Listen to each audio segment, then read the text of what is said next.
Meet Reed Lance Rosenthal, rancher, #1 best-selling, award-winning author, and unabashedly, unapologetically on the right side of the outstanding issues of our generation. But don't try to fence him in. Sometimes his positions will surprise you, because Reed is definitely his own man, with his own opinions. You might love him, you might hate him, but you won't be able to stop listening. Step over to the right side with Reed.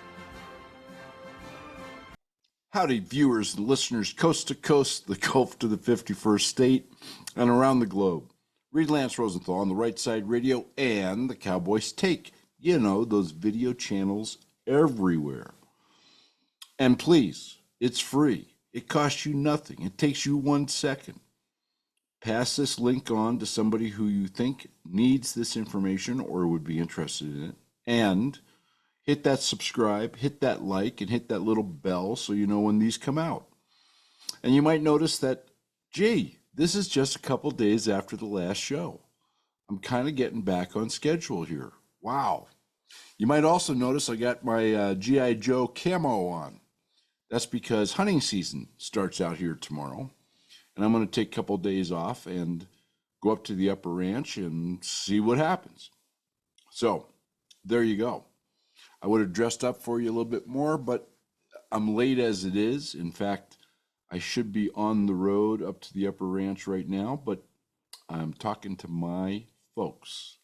And thank you very much for listening. I appreciate it. I really do.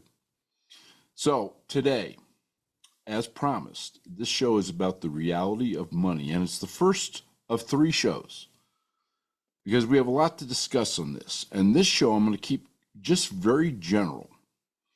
You know, people think money and markets and the Fed and interest rates and the bonds and all that kind of stuff that you kind of hear about in passing or maybe a little bit in more detail if you're a little bit more into it, all seems opaque, seems mysterious.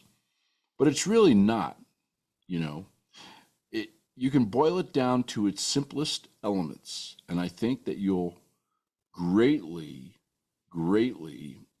increase your knowledge and expand your awareness and deepen your understanding of how all this works, because all of this stuff, folks, affects the prices you pay, the money you have, the value of your assets, your properties, your house, whatever they happen to be, and your financial stability, the safety of your family, and yes, your freedoms. You bet. So let's get into this first show. Let's start off with the ranch story, shall we? Because this is kind of an interesting one for you. And we have some ranch pics posted for you too, which kind of go along with the story. And there's a really good moral to this story. So this just happened yesterday. We get a call from a gentleman whom we have not sold hay to before. He recently bought a ranch down around Wheatland, about an hour south of here. Very nice guy. I mean, I really like him. And he hired a trucker to come up here and get 35 bales, 11 grass bales, and 25 grass alfalfa bales. Well, to make a long story short, we recommended a trucker or two to him. He went with whom he chose for whatever reason. And the trucker shows up, nice enough guy. I got nothing against him. But we start loading, and he, shall we say, wasn't loading it the way I'm used to loading it. And I've loaded more than one truck over the last 40 or 50 years. And he absolutely refused any suggestions I gave him, quite nicely, I might add. I offered them. You know, when hay is stacked like this down the truck, bale and bale and bale and bale, it's always good at the very end of the flatbed or the big semi to put 2 bales which are perpendicular to the bales that you stack, because that holds the whole row in place. And you strap them down and you got a solid anchor. And a lot of truckers strap down that first level of bales, which are 2 across. They hang over about a foot on either side of the flatbed, the semi's flatbed. And they strap those down or every other one because, it's kind of like a house. If you don't have a good foundation, the rest of the house is not going to stand too well.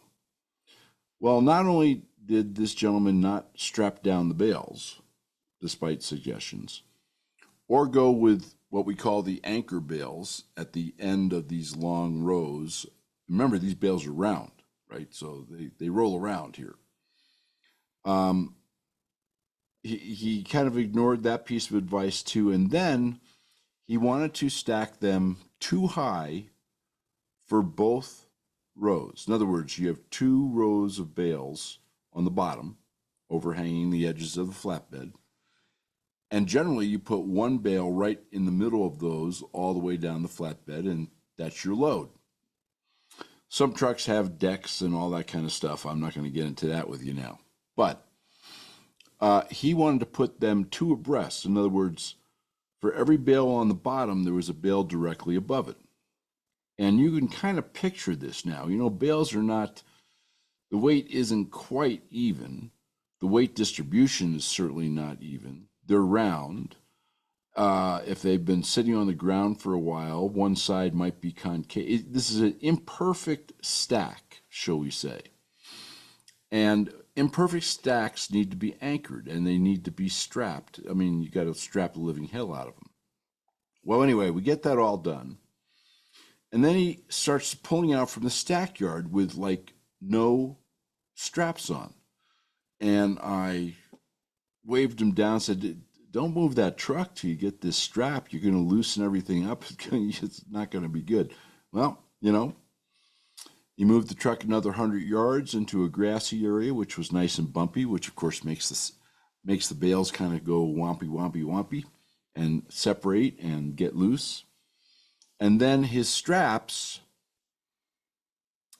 some of you who are familiar with this kind of stuff, with shipping, a lot of these flatbed rigs have kind of a ratchet that's built into the side of the flatbed. And you roll it up and you crank it up, but you're kind of stuck with where you have your straps. If there's only 6 of those ratchets down the 40-foot length of the flatbed, then you got kind of a problem. Or the 55-foot length of the flatbed. And that means you need loose straps because there's plenty of places to latch a strap on either side of the flatbed and put additional straps on over and above your built-in ratchet straps. I suggested that he put some additional straps on, particularly with what had occurred up to that point, and he ignored that. In fact, he told me, that he has shipped lots of hay, he has trucked lots of hay, and et cetera. And we said, okay, cool. We took lots of pictures. You're going to see some of them here today. My ranch hand had to go into town about a half an hour after he left the ranch. And by the way, in the hay business, I mean, when you go through that entry gate and you're back out on the road, that hay is your problem, not our problem. So my ranch hand leaves. He comes flying back. He goes, oh, man, the truck's like 10 miles up the road. There's a bale that's blown up, and it's on the road, and everything is tipping over, and he's about to lose some more, and he's pulled over. And I said, there's not much we can do about it. Not much I want to do about it, although I really wanted to help the guy who's buying it because I really, really like him. But I'm not driving the reach lift on pavement 20 miles. That is really bad for the machine. Not to mention, that particular machine is not like a tractor. And I have run into State Patrol before on the highway with that machine. And why don't we say they're not enthusiastic about you driving it on a road? How's that? So, making a long story short, I called the poor guy who bought the hay, told him what was going on, and made some recommendations to him, which he followed. And he is, I guess, going to finally get his hay like tomorrow, right? Not yesterday, a few hours after he left the ranch, but tomorrow, like 2 days after he left the ranch. So the moral of this story is, and there's, I believe it was a Shakespearean line, pride cometh before the fall.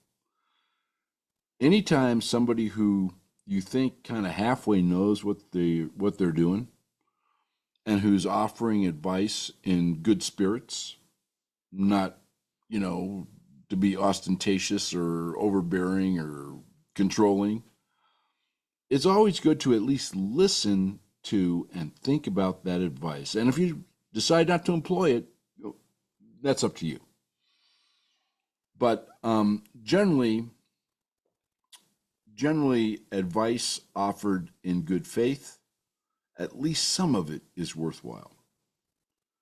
So that, folks, is the moral of the story. If somebody offers you advice, weigh it carefully, consider the source, consider the experience of the source. And it just might be that there's a nugget or two in that advice that might save you time, save you a wreck, save you money, and save you angst. All right. And now let's talk about our quote for today. Okay? Stephen Hawking, very famous author and philosopher. Chaos, when left alone, tends to multiply. Isn't that true? Just look around the planet.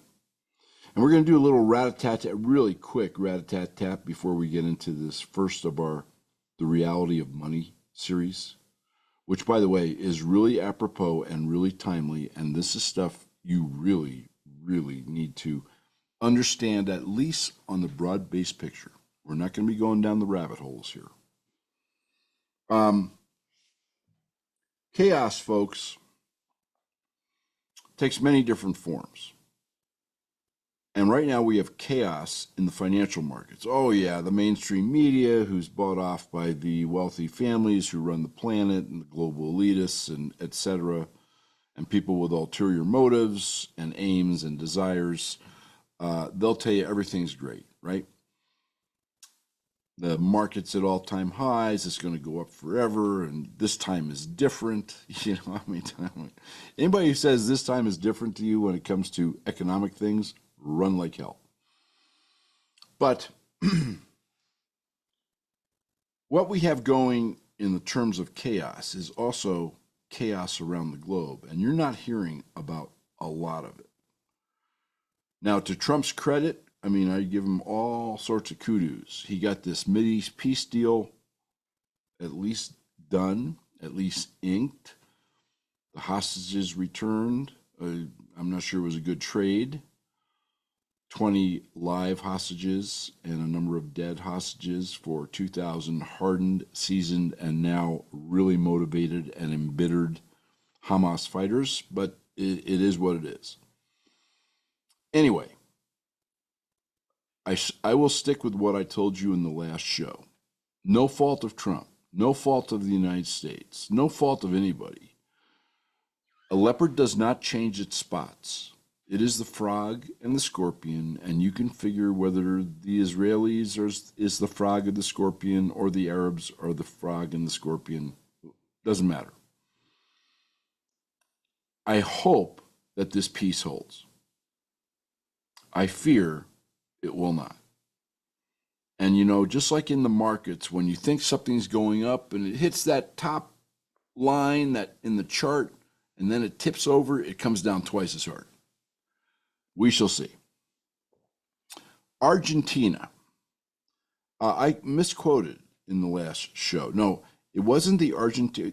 Well, it was the Argentinian central bank that pumped in $53 million in reserves. But the real bailout of Argentina, we find out just in the last 72 to 48 hours, was the United States of America, Uncle Sam, $20 billion. And that was to help them with their dollar reserves. It kind of fits right in with where we're going with the reality of money. And I think overall that was probably a really good plan. Number one, Argentina is strategically located on the southern end of South America, controls shipping lanes, military installations, access to Antarctica, you name it. Secondly, it is resource rich. Thirdly, if we are reenacting or reinstituting the Monroe Doctrine, which we should have done quite a while years ago, which is the Western Hemisphere is ours, stay out. The Western Hemisphere is, of course, South America and North America. Um, I think it was a good bet. I think it was 20 billion well invested, and will also open up Argentinian markets and Argentinian business opportunities for American companies because, when you bail somebody out, they owe you favors. Anyway, we shall see how that develops. I wish the best to people in Argentina. They are great. I love their leader, Milei, and I love his policies and what he's doing. It takes a lot of guts and a lot of courage. And against lots of odds, just like we are facing here in the United States. Saudi Arabia has signed a defense pact with Pakistan. Pakistan is the only Muslim nation on the face of the planet to have nuclear weapons. Okay. What could possibly go wrong here? We have a terror watch in the United States. Now, the mainstream media is being hush hush, quiet, quiet, da da da da da. But obviously, this is you can't import 20 million people and not vet them in today's day and age, and not have a terror or potential terror problem. Unfortunately, I think it's going to manifest itself in a number of ways. Some of them big, some of them little, all of them tragic. Did you hear about the munitions factory that blew up in Tennessee? Remote area, small town, Tennessee. And all 19 people who worked at the munitions factory were killed. How does something like that happen? I mean, the building was leveled. It wasn't just a spark in a room. And then, literally within a day of that, you had 2 homecoming celebrations in 2 small Mississippi towns. I think the biggest one was 3,600 and the other one was half that size. And in one case, I believe 4 people got shot and 2 killed. And in another, 16 people got shot, 4 killed. This is almost simultaneously, like within an hour of one another. And of course, that rocks all those things. Those 3 things I just gave you rocks people's confidence in security. It rocks rural America because rural America isn't used to that kind of stuff. It undermines people's feelings of safety and security. And obviously, in the case of these school attacks, undermines the family and the community. In other words, the terror attacks, which I think we're going to see coming, and I don't know if these 3 had anything to do with terror or not. I suspect in some way, shape, or form, if not directly, then pretty clearly indirectly they did. But I think that's the guise that it's going to take. And then, of course, there's always the possibility of the big stuff. But everybody is on high alert in the federal government. DHS, FBI, CIA. And there's a reason for that, folks. There's a reason. Okay. Let's get into the reality of money, the first show. First of all, on the website, on the rightsideradio.com, we have all sorts of articles, as we do all the time, but we have some great videos for you under Rat-a-tat-tat, economy, and under the audio bar, which will go into more detail about some of these really big, high-altitude things I'm going to talk about today, just to kind of set the foundation for this series. And I encourage you to watch them. There's also a couple of videos, by the way, which came out. I guess my news is always timely. After I brought you the last story on the disintegration of Europe and the European Union, all of a sudden I'm seeing all sorts of stuff on that, like within days of my show. And one of them is by a guy by the name of Gardard Nixon.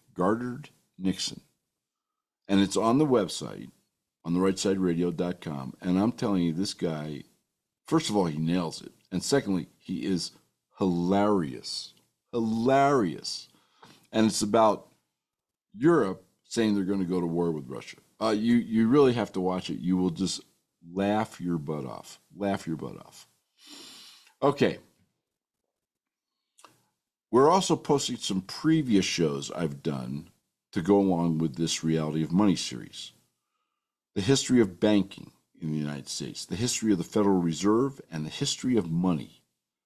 And those links are right down below the current show on the website. I encourage you to listen to them. They will go into great historical detail on these big picture items I'm talking about today that we don't have time to review again. The information is right there for you. Okay, so money, right? Markets, the bond market, the Federal Reserve, currencies. I mean, this is, most people just don't get it. They don't want to get it. It seems way too complicated, way too opaque, which, by the way, they do on purpose. But in the end, folks, it's really easy. So let's talk about a really 30,000-foot view of all this stuff. When I'm done with this series, you're going to know what the LBMA is.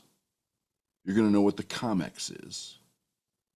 You're going to know what gold, silver, real estate, and tangible assets are. You're going to know what a central bank is, and every country has one. And you're going to know what a market is, whether it's interest rates or bonds or whatever it happens to be, because they all interplay in the reality of money. And the reality of money, folks, is your reality. If you ignore it, you will have a very bad rest of your life. So money, let's start at the top of the ladder here. Money is the medium of exchange that people use to trade or buy goods and services. And it is a medium of exchange which is trusted, accepted, and believed to have value. That's what money is. 5,000 years ago, it was seashells in some cultures. Back in the 16th century, it was tulips in Denmark. And now it is the Federal Reserve notes that we all carry in our pockets. How nice of them. Tell me, folks, what is a fiat currency? A fiat currency is paper money. It is, in its basic element, credit. Because at the top of your dollar bill, take one out of your pocket right now, or any of your dollar bills, it will say Federal Reserve note. What is a note? You've signed notes at the bank. It's a promise to pay.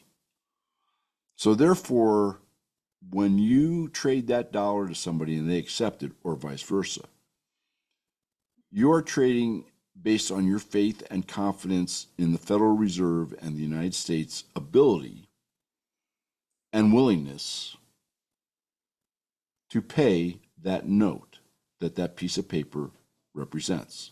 It is not a dollar. It is the promise to pay a dollar. Take a look.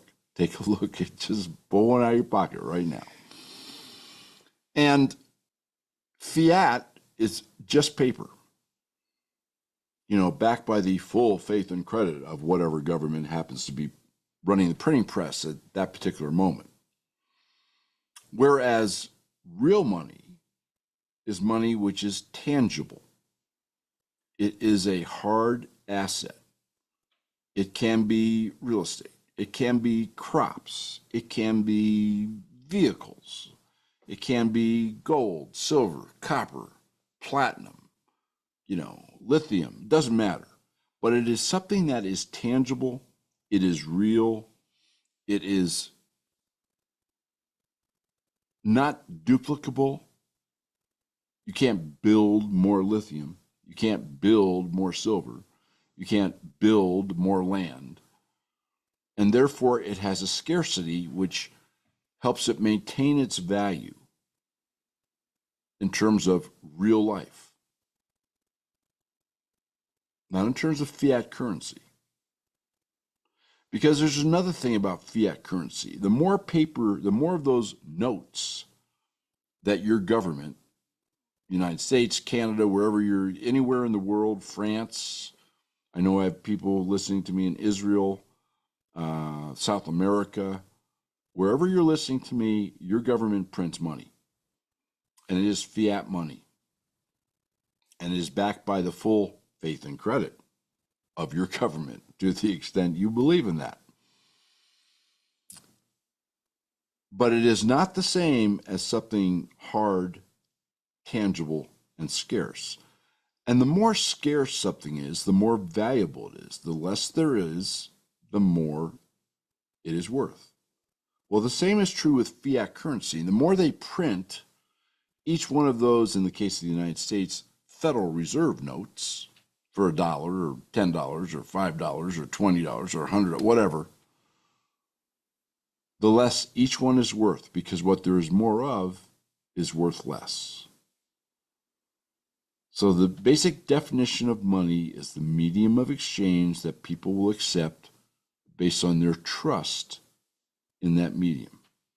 Okay. I brought you shows on psyops and all sorts of things. Remember, your trust, at least temporarily, can be, shall we say, manipulated by clever psyops and news with omissions or news with untruths. Just saying. Just saying. Liquidity. You've heard that word. What is liquidity? Liquidity, in the really big picture, 30,000-foot view, okay, is how much money is in the system. It could be the globe with all the different currencies of all the different countries. It could be Europe that we talked about last week with their euro. It could be the United States with its dollars. It could be China with its yuan, its renminbi. It could be Russia with the rubles. But how much money you have floating around out there is liquidity. And the more you have, the more liquid you are. Not the more valuable you are, because remember, the more liquid you are, the more of those Federal Reserve notes are out there, and the less each one is worth. Think about that for just a moment. They kind of are diametrically opposed. And money gets into the system in a fiat system, which basically is the entire world, folks. It's not just the United States. It's China, and it's Europe, and it's Russia, and you name it. Although the BRICS, China, Russia, India, etc., are trying to move to a tangible money system. We're going to be talking about that next week because it affects us. And liquidity, or the amount of money in the system, which is sometimes called M2 or M6. I mean, there's all sorts of different designations. I don't want to go down that rabbit hole. But it is a function of money supply. Liquidity, money supply. Fiat money is created by either just outright printing it, running the printing presses, or by debt. Did you know that when you go down to the bank and you take out a loan, let's say you take out a $10,000 loan to buy a widget, doesn't matter. When that bank gives you that loan, there's really no cash, so to speak, changing hands. But $10,000 has been created that is increasing the money supply and increasing overall liquidity. Now, it may be offset by things happening elsewhere, but that is the effect of that loan.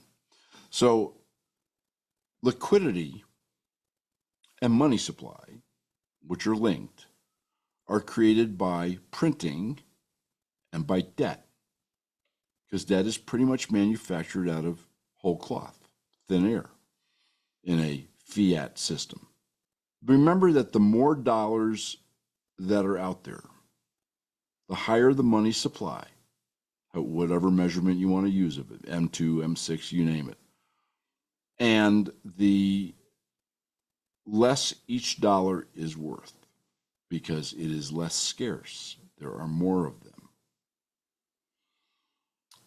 Interest rates. Interest rates are determined, they're a factor of a number of things. Number one, they're a factor of whatever harebrained notion the Federal Reserve happens to have at the current time, whatever politics might be driving the Federal Reserve. Oh, did I say that? They're not political. Oh, what was I thinking?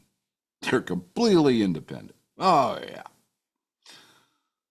And what the desired effects on the economy are by the folks who pull the strings.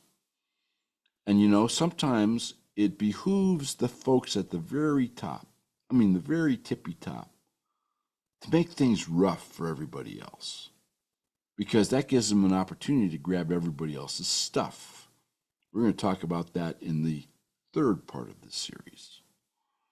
And it's called The Great Taking. It's called the "you will own nothing and you will be happy" crowd. But to get there and to understand it and to be able to defend against the dark arts, you need to start at the very beginning, which is what we're doing right here. Generally, the less liquidity there is, the higher the rate of interest that you pay to borrow money. It doesn't matter whether you're a corporation, a government, a person, doesn't matter. There are exceptions to that rule. And the lower end of the interest rate scale can be controlled by central banks.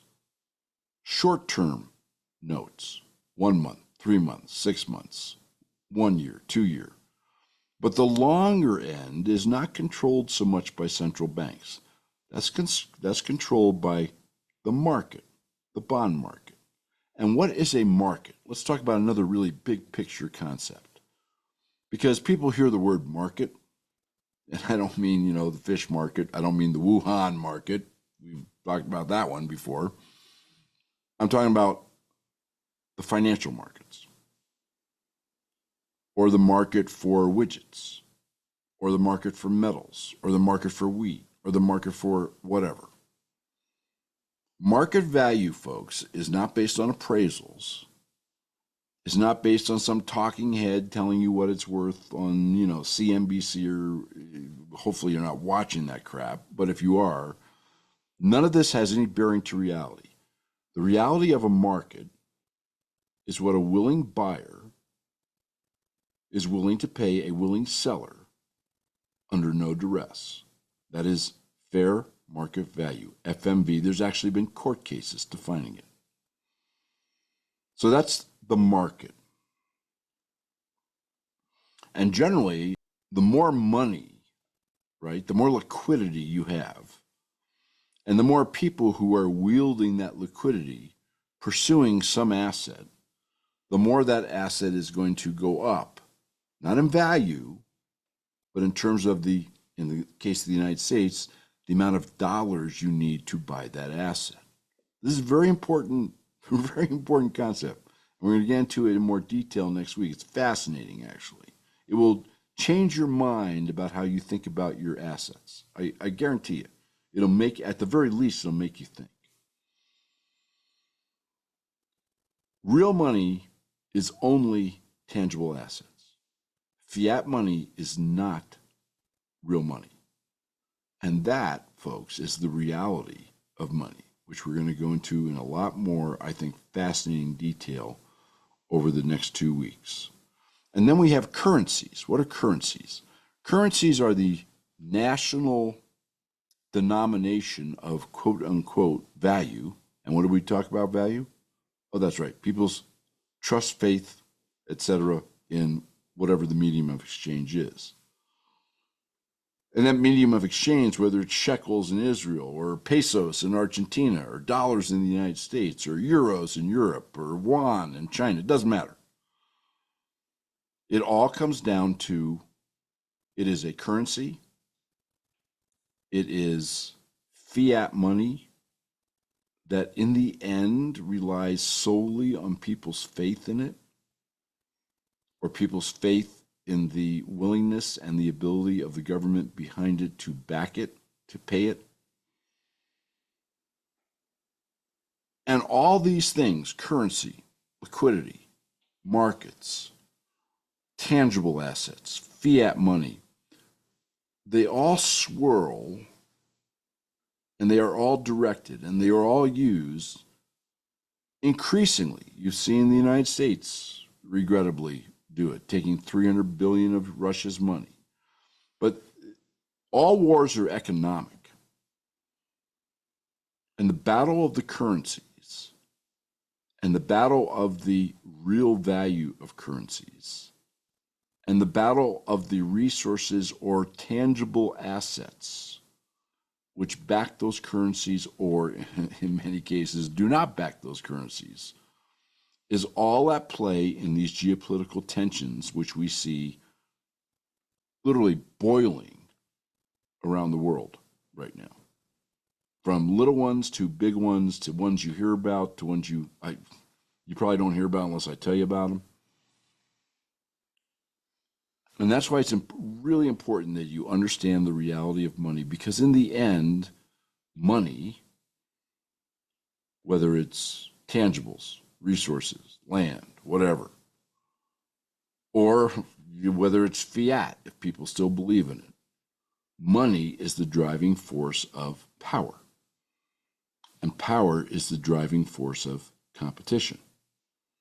And competition is the driving force of potential financial wrecks and higher than just potential kinetic conflicts, all of which affect you in your everyday life, every minute of your everyday life, and will so, unfortunately, more in the near next 5 to 10 year future. So I hope you enjoyed the first of the 3-part series. We might even go to 4 parts. We'll see how much we can cover. And I hope you got a feel for like the general terms, right? Money, market, currency, liquidity. If you can just get those down and get a feel for how they relate to one another and what each of them are, those 6 or 7 terms, man, you're 90% ahead of the rest of the humans on the planet Earth. And you need to be. You need to be. So we'll be back at you in the next 2 or 3 days when I get back from the hill, and hopefully with a little meat in the freezer. We shall see. That's not up to me. That's up to the critters. And they have every advantage. I have every disadvantage. So, in any event, this is Reed Lance Rosenthal on the Right Side Radio and the Cowboys Take. We'll talk to you in a few days. In the meantime, keep the wind at your back. Please remember, if you've missed any shows, just click on Show Archive and you'll find all of his shows. We look forward to seeing you here again next week for another episode of Reed Lance Rosenthal on the Right Side.